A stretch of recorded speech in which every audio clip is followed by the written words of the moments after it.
Good afternoon and welcome to this activity. This afternoon, I'll be discussing with you some tips in licensure exam for teachers. This is Dr. Helen Bocolano of Normal University. This is Teacher Helen Stevie. Welcome to Sample Test and Assessment and Learning. This is part 1. Please don't forget to subscribe, like, and share my YouTube channel. You can review this during this pandemic. So what is assessment? Assessment is an integral part of teaching and learning. This is also an integral part of curriculum implementation. Assessment allows the teachers to track and measure learners' progress and to adjust instruction accordingly. There are 3 terms very important in assessment, and these are assessment for learning. This means that when teachers use inferences about student progress to perform their teaching, or this is what we call formative assessment. Formative assessment is also very important. Next is assessment as learning. This occurs when students reflect on and monitor their progress to inform their future learning goals. This is still formative, but this could also be self-assessment. The next is assessment of learning, wherein most of us are concerned of. But take note, with this outcomes-based education, 21st century teaching and learning, assessment is only focused on summative. So assessment of learning occurs when teachers use evidence of student learning to make judgment on students' achievement against goals and standards. And this is summative assessment. Example of which are midterm exams, final exams, practical tests, and the like. Now let's have some activities related to assessment in learning. Number 1, Miss Ganda handles a special science star class. She observes that many of her students are not performing as she expected. In the middle of the year, some of them were failing. Which of the following will she do? A, conduct a diagnostic test. B, send review questionnaire. C, provide a drill every day. Or D, lower expectations. So the right answer is A. It's not good that we lower our expectations, but at this situation, the teacher needs to conduct a diagnostic test. Now, do not be misled of this.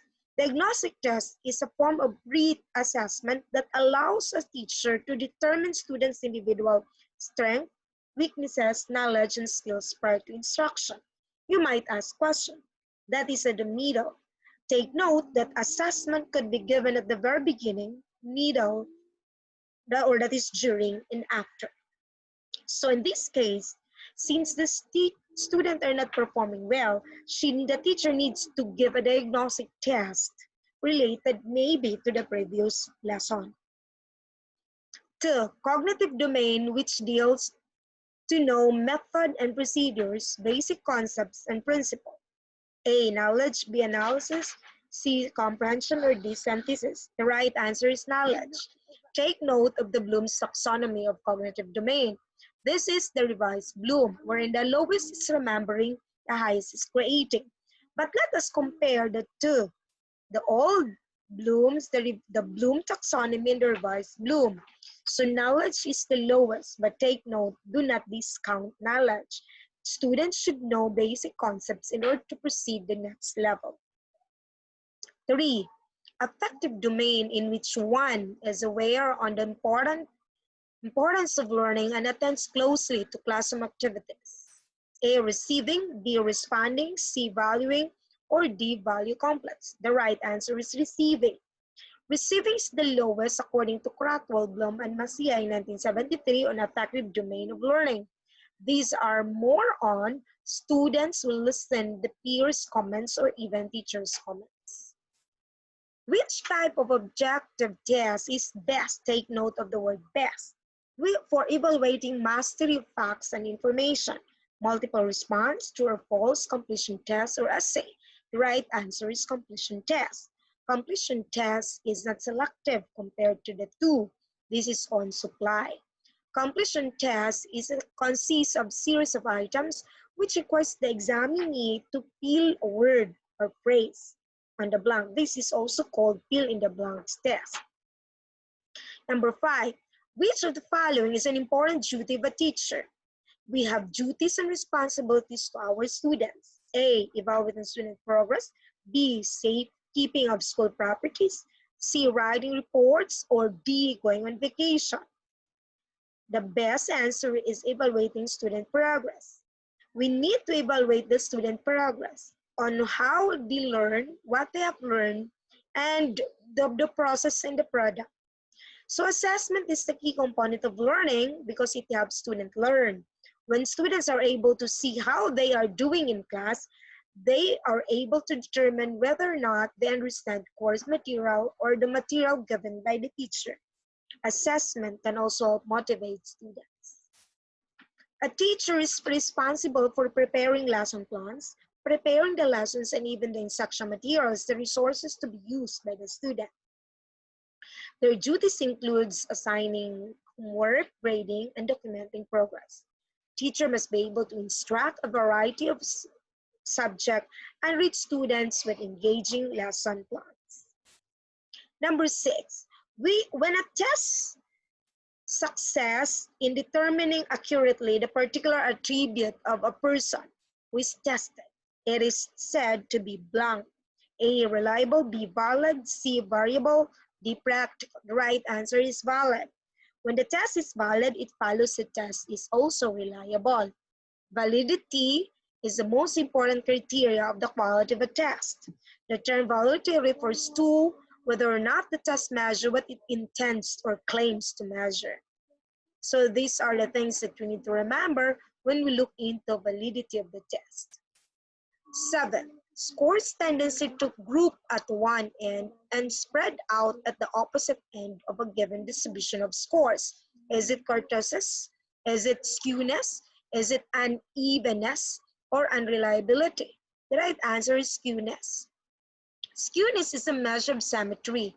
So this time I will be differentiating the two because the other two options are very common, but skewness and kurtosis. So measure of symmetry, or more precisely, the lack of symmetry. A distribution or data set is symmetric if it looks the same at the left and the right center. When you're going to fold that one, then they have the same what they call the distance is the same. Kurtosis is the measure whether the data are heavily tailed to the right or tailed to the left, relative to the normal distribution. A general guidelines of skewness is if the number is greater than +1 or lower than -1, this is an indication of a substantially skewed distribution. For kurtosis, the general guideline is that if the number is greater than +1, then this distribution is to peak. 8. Erwin performed better in science than 90% of her classmates. What does this mean? Erwin got the score higher than 90% of her classmates. Erwin answered 40 questions correctly out of the 50 questions. Take note, the number of items was not being given. Erwin finished the test ahead of her classmates, or Erwin answered 90% of the test. The right answer is Erwin got a score higher than 90% of her classmates. Why? We are going to look into percentile. A percentile is a measure used in statistics indicating the value below which a given percentage of observations in a group of observations falls. For example, 20th percentile in the value below which 20% of the observations may be found. Equivalently, 80% of the observations are found above the 20th percentile. Number 9, which of the following characteristics refer to authentic evaluation? As a teacher, we're not going to focus on cognitive domain. We're not going to focus on paper and pencil tests. We need also to know and to assess the other side. So alternative assessment is very important. So which of these refers to authentic assessment? Is it teacher structured, indirect evidence, select response, or perform task? The right answer is perform task. Authentic assessment attempt to demonstrate what a student actually learns in class rather than students' ability to do on traditional tests and quizzes. Many have claimed that this type of assessment is an excellent means of evaluating a student knowledge of subject matter. These are the difference between authentic assessment and traditional assessment. So performing a task falls on authentic assessment. Performing performance task is a component that allows learners to show what they know and are able to do a diverse ways. They may create or innovate products or do performance-based tasks. Performance-based tasks may include skills demonstration, group presentations, oral work, multimedia presentations, and research projects. Now, you might be asking, how are we going to let our students do some performance tasks when we cannot have face-to-face during this pandemic? The more that they can, the students are creative. So they can do some video of what they're doing to prove that they are doing that task given by the teacher. It is important to note that read and output may also be considered as performance tasks. Like for example, when you're going to let your students make an essay, compose a poem, these are performance tasks. Which of the following usually accompany a portfolio to determine its value? Is it semantic differential, Likert scale, scoring rubric, or checklist? The right answer is scoring rubric. What is a scoring rubric? This attempt to communicate expectations of quality around a task. In many cases, scoring rubrics are used to delineate consistent criteria for grading. Because the criteria are public, a scoring rubric allows teachers and students alike to evaluate criteria which can be complex and subjective. Now, in most cases, the student and teacher should agree the criteria that they're going to develop. So the rubric must be presented before the presentation of the activity or the assigned task. 11. Which of the following assessment tools lend best to authentic evaluation? Is it essay, objective, narrative, or portfolio? The right answer is portfolio. Why? A portfolio contains samples of students' earlier and later work, often with the student commenting upon or assessing the growth. So I could still remember when I was in elementary and high school and my teacher would like to ask something, would like to let us do something, and then at the end of the term or a grading, she will ask us to compile everything. So we will be able to say our output. 12. Which evaluation tool will be most reliable in determining the student's stage acquisition? Is it projective technique? Is it an obtrusive observation, opinionaire, or Likert scale? The right answer is Likert scale. Likert scale is a psychometric scale commonly involved in research that employs questionnaires. Like if you could still remember, agree, disagree, so strongly agree, this is a Likert scale.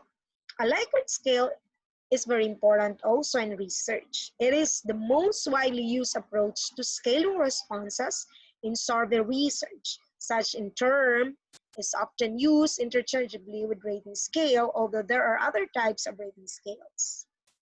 13. To which extent were the objectives of the course met? Take note that we need to look into some reference. Is it criterion or norm?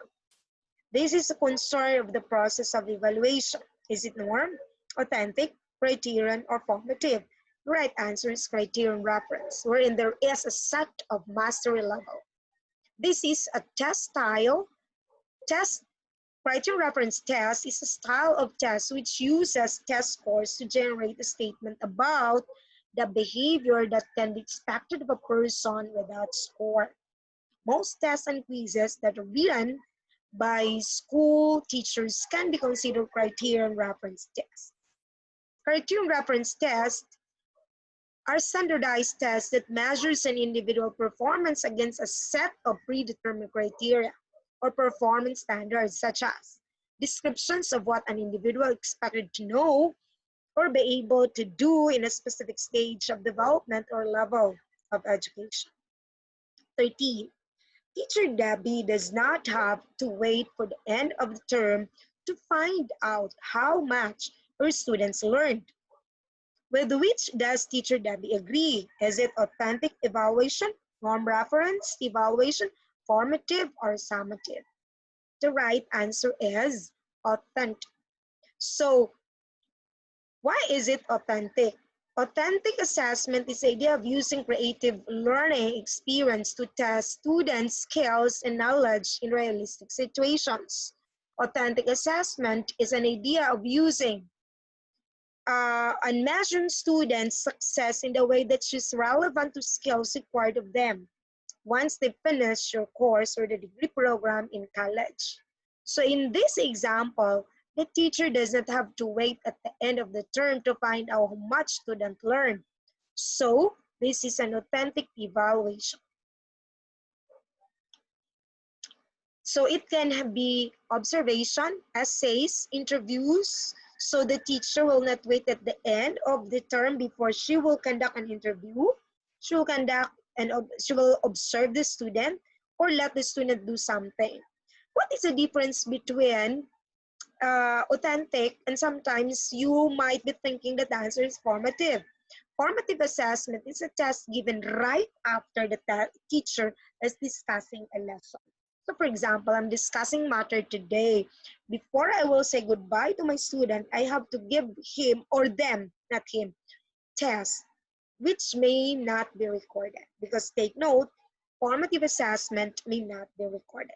While authentic assessment in this example is the right answer because the teacher will not going to wait at the end of the term before the teacher can give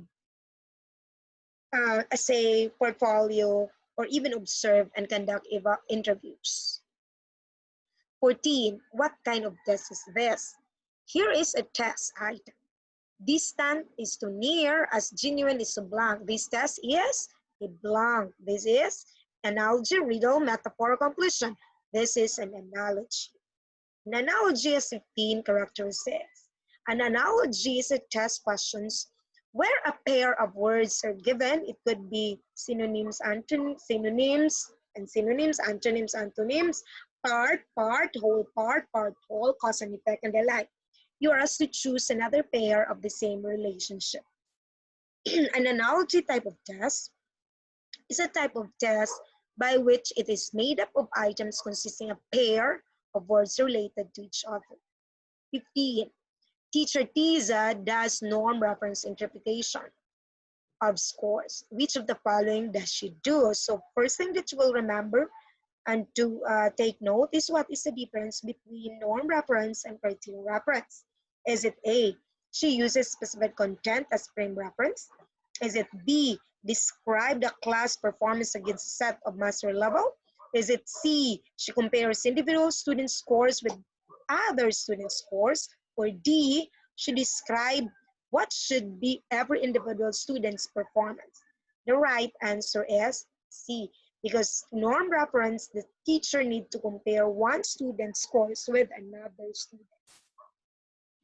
Norm reference tests report whether test takers perform better or worse than a hypothetical average student, which is determined by comparing scores against the performance results of a statistically selected group of test takers, typically of the same age or grade level, who have already taken the exam. So thank you very much, friends. I hope you have learned something with our very short video on some examples of assessment and learning. I use assessment and learning because this is in preparation of the new curriculum, which was implemented 2 years ago. And this will be utilized before another new sets of curriculum will be developed. Good afternoon or good day. Stay tuned for more teacher and learning episodes. This is Helen Boholano. Please subscribe, like, and share with this. Good afternoon, and I hope that you've learned something with my sharing this afternoon.